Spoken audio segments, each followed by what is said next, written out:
Дар'я, ако слезна долу.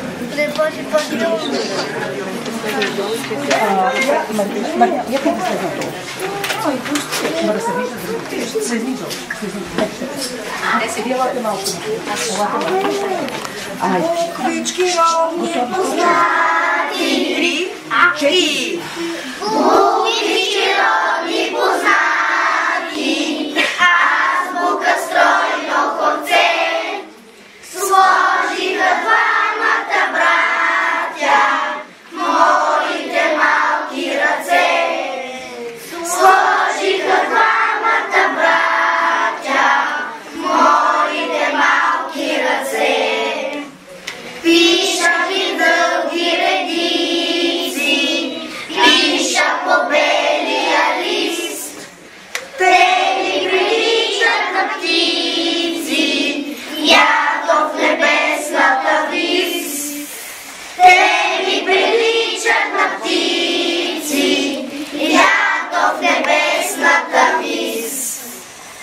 Буквички родни познати, азбука стройно хоце, сложиха двамата братя моите малки ръце.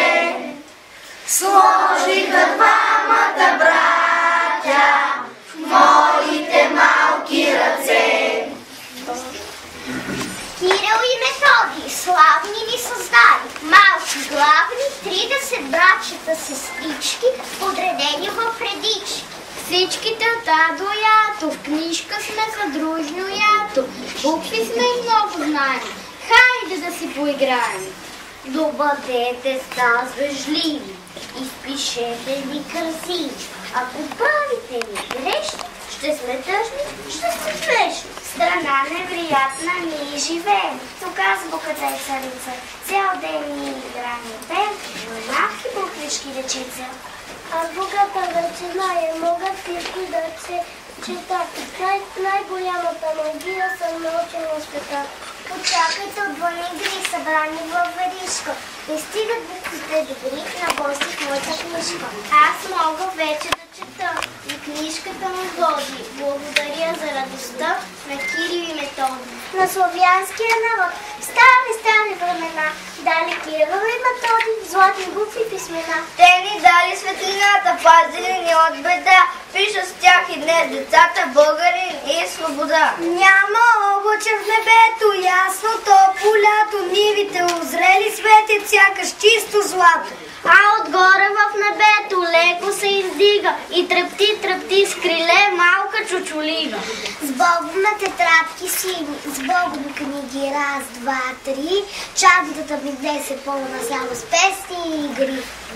Има много игри, на които играят децата. Най-добрите игри им донася горещото лято.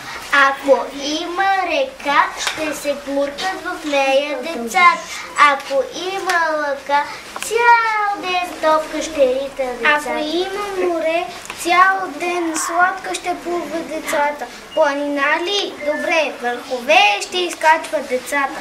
А когато през деня за Балканите сини се скрият, няма в миг да заспят, а в топлия мрак ще се свият. И със своите мечти до незнайни страни ще доплуват. И в съня си звезди цяла нощ ще сънуват.